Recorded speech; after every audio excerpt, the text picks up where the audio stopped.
You have it in your hands right now.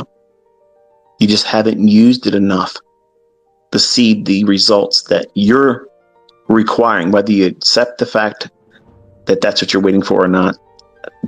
Chances are you want to see yourself do something one time where it's rule-based. You felt comfortable doing it. It did exactly what you thought it was going to do. And if you have that moment, even if it's in a demo account, if you could just get that one event where I didn't tell you, no one else inspired you to do it, you found it all by yourself, that will be a fact that you'll hold on to. And that would be just enough for you to pursue and keep moving forward.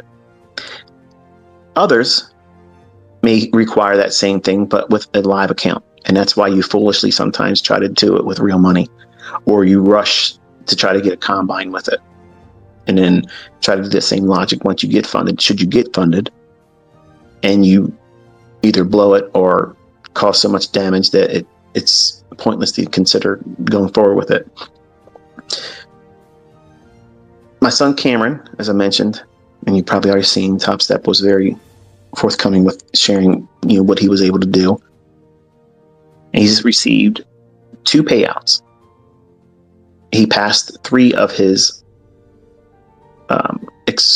express, I don't know the exact terms for it, but I think it's express funded account. That is the thing that you get apparently after you pass the challenge or combine, or I don't know if they call it combine, but it's the part where if you win in the trade, you don't have the ability to take the money out. And then when you get into the express, my understanding is you're still not trading with real money, but if you ask for payouts, they will pay out based on what you supposedly made. And again, eventually, if they like you as a trader and you exhibit the things that they want to see, they will fund you. And I just saw 2 of my students literally were tapped on the shoulder by Top Step, and now they're funded traders. So not, from my understanding, I'm not sure if this is accurate. So if I'm not accurate, please forgive me and correct me in response on Twitter. But when they say they're funding them, then now they're in a live account where they're actually trading with real money. Whether that's true or not, I don't know. But it's the tier above express funded, or what would be considered classically funded, what everybody tries to get to, basically. If you look at the statistics, I'm not sure if Michael Patak or Top Step has made it public what the statistics are in terms of the rate of success for people that try to get funded and get payouts. But if you look at the numbers that some of the other Forex funded account companies, they have been very forthcoming, which I have a great deal of respect for, because they're telling you openly, like, you have next to zero chance of doing this unless you know what you're doing. You're probably going to fail. And when people see those statistics, and I got to be real careful how I say these things, because I don't want to sound like I'm pissing all over them, and I don't want to sound like I'm propping any of them up or representing them. Okay. What my son did was in and of itself, he made the decision to do that. I didn't inspire him to pick any one particular company. He picked Top Step because he saw the ads on YouTube. So that's the one. Like anything else, when you think of something, when you think of a plumbing problem, what do you think of in the United States? Roto-Rooter. Okay, it's the shit, right? Well, I don't use Roto-Rooter, by the way. That's really probably not a good example. But when you think of something, whatever's been advertised and put in front of you, because of what I talked about in the live stream, is priming. Okay, and advertising, the people that put the most money and capital behind their advertising, they're the one that's going to get, the squeaky wheel gets the oil. Well, Cameron chose Top Step, not because I said pick this one, because I never would have picked any of them. I wasn't of the opinion that I wouldn't want my son going that route. I was ready to give him money, and he was saying, I don't want to do it that way, Dad. I want to be able to say, I did it. Well, he did it. But his initial soiree with it, where I think he failed, I think he told me 7 times he tried to pass it and failed. But he was doing everything wrong that you could possibly do. Over leveraging, trying to trade the maximum, no idea what he was doing. Okay. And then we spent about a month of sitting down with, these are the rules. These are the rules, okay? You don't have discipline, but the only way you can forge that discipline is by using these fucking rules, okay? What rules are they? You have to know where you're aiming for, because if you aim at nothing, you'll hit it every time. And for some of you, that went right over your head. But you have to have a target. You have to have a target in mind where you're aiming for with price. What is it reaching for? If you can't ascertain that by looking at a chart, you have absolutely no business pushing a button where you incur risk, even if it's demo, because the outcome is going to be detrimental to your development, because you're going to be feeding yourself toxic results that were rooted on no real rhyme or reason or model, but you're going to take it as a kick in the ass. You're going to take it as failure. You're not getting what you want, a dopamine hit. So you're treating it like an ex-girlfriend or an ex-boyfriend that were toxic and they just keep calling you and you don't want nothing to do with them. That's eventually what you'll treat business with, relationships. That way you'll have that same thing towards the markets and trading, which is the reason why I talk to you this way. I use analogies so that way you can draw parallels to something that, oh, I understand what that feels like. I don't want that to feel like that when I'm trading. Don't do the shit you're doing. Do the things I'm telling you to do and avoid the things I tell you to avoid. But here's my son. He's wanting to go out there and show me it's just like video games, and he's going to be, Mr. I am having a senior moment. I can't remember that. Fortnite. He's really, really good at Fortnite, and he's really, really good at Call of Duty. Like, he's fucking badass. Like, he's kicks my ass. He's really, really good, and it's amazing. He thought that was going to be the same thing for him when he got into this. He has that tenacious, like, I'm going to do it, Dad. And if it's hard, I'm going to be that much more inspired to do it. But then when he got his ass beat trying to do the combines and failed the 7 times or so that he did it, I watched him. He was sulking. He's just like, you could see it in his face. He wasn't walking around with his shoulders back like he always was. He's, the typical 18-year-old boy, right? That knows everything. And I told him, I said, look, here's the rules. You have to aim for an hourly or a 15-minute high. Which one's you going to reach for? The obvious one that it's trying to get to. That's all you need. That's all you need, man. That's all you need. And then when you know that, you drop down to a 1 or 5 minute chart and you wait for a 1 or 5 minute stop hunt that's against that draw on liquidity. So if you're thinking it's going to go up, you wait for a swing low to be taken out on a 1 or 5 minute chart. As soon as it does that on that time frame, you have to wait for, if it's a swing low that it takes out, you have to wait for an up close candle to form immediately after that swing low is taken out. As soon as that happens, then immediately you drop down to a 30-second chart and you buy the first fair value gap. That's easy shit, man. That's easy. There's simple parameters to that. It's based on the market's going to gravitate to that higher time frame draw. You just had a stop hunt on a lower time frame. So there should be what? A displacement going towards the next opposing liquidity that's higher time frame than the one you're entering on, which is 30 seconds, right? Let's drop my laptop here. Hold on 1 second. I only have one laptop, by the way. These fucking people talking about I got all these laptops. I got one. All right, so the model had rules. You have to do this, do this, do this, and once you have it, whatever your winning trade is, whatever it is, you eat it, you take it home, and that's what it is. Do not re-enter. Well, what is he lacking? Discipline. How does he forge it? Doing it. Doing it and then not doing it and failing and getting the repercussions of it. Okay, that's progress. What happens if he takes a losing trade? He stops. But what if he sees another setup? He can't take it. What does he lack? Discipline. So when he tries to do a second trade and he makes money on it, what does he hear from me? Why are you doing that? But Dad, look at what I mean.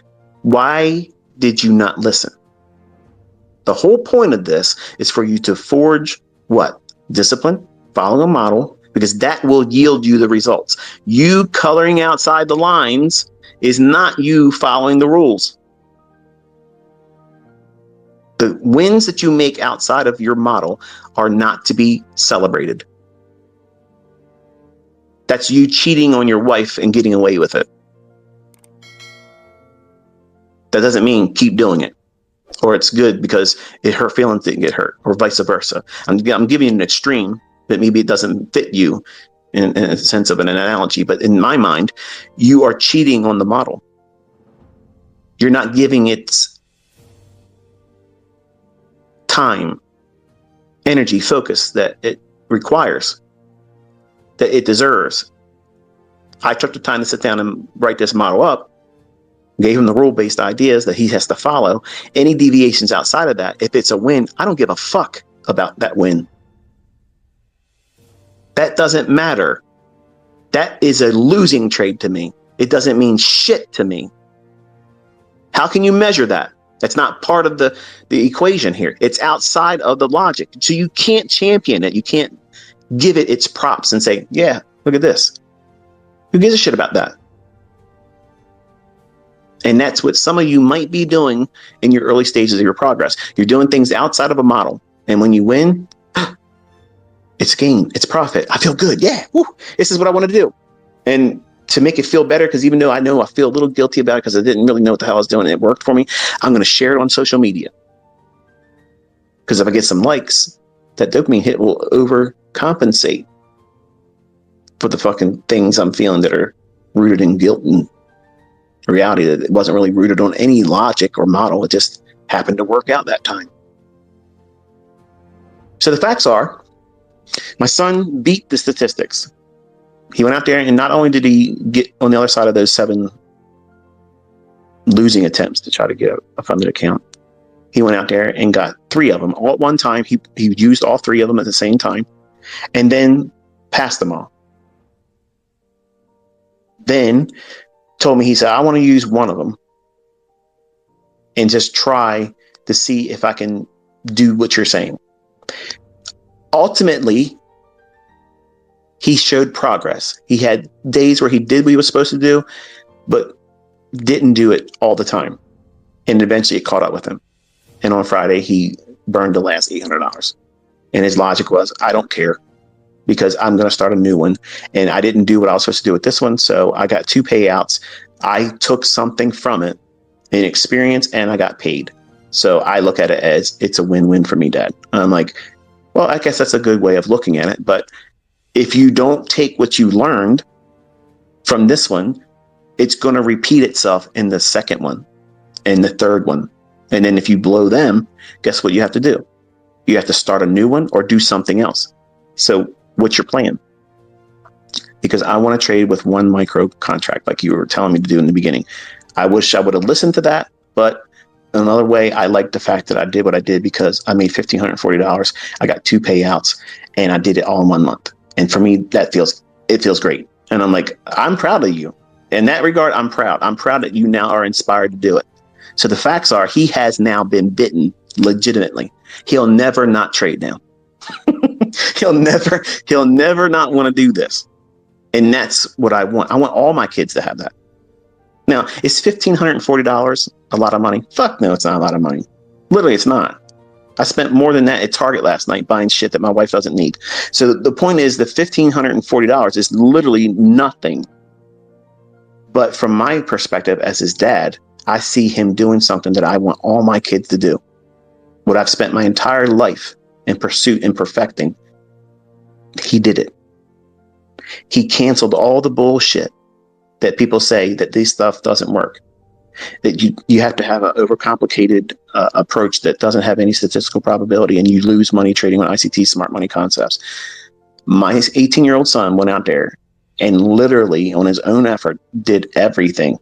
His own money from his coffee shop job went down to negative balance, paying for him in between his paychecks. I did not give him any money. I would not pay him for it. And Michael from Stop Step or Top Step, if you would listen, it's not a knock against you. It would have been any other company. I would not give him money to do that. I would love for him to prove for at least 6 months that he's consistently profitable using a demo account. I would have put $50,000 in an account. Real money. I would have done it. No problem. Not even batting an eye, worrying about it. That's the route I was going to go. But he had to prove to me. but he wants to go out there and do prove it to the world type shit. Vigilante mentor son. Okay, I mean, he's got it in his head. He wants to do that kind of stuff, which is, I guess, if that's what you need for motivation, whatever. But now he's motivated by something else. So the facts are, he doesn't want to worry about what other people think anymore. He wants to get better at what he's doing. He goes, now that I know I can do this and I can see where I messed up, in the days that I went back in when I had already made money, like, for instance, he had 13 days of consistently winning. He had it up $180 that day. He said, I just wanted to get it to 200. That's all I wanted to do, is just to bump it to 200. $20, Dad. I was like, I'm not laughing at you, son, to make fun of you, but I can't tell you how many times over my career when I was trying to just get to that target for the day, and then Murphy's Law comes in. Whatever can happen wrong, it will. Okay, that's exactly what happens. And that small, little, tiny $20 target turns you into a losing day. And if you're weak, if you're not disciplined, that losing trade and that losing day turns into a blown account. And that's exactly what he did. He went to a max loss day, over $20. Son, that is not failure. That's what everybody goes through. That's part of it. That's a growing pain. Every trader, every single fucking trader, male, woman, child, whatever, is human. They're going to do things that they know they're not supposed to do. Okay. As a trader, we know we shouldn't push the envelope, and we know, and he knew at the same time, because he admitted it. He goes, I knew it's not a big deal, but I just wanted to get there. I wanted to get that $200 mark, because every day he was striving to get $200 or more, and he was doing it day after day after day after day. But I told him, and I even tweeted 2 days before he did this, this is the time when you stop.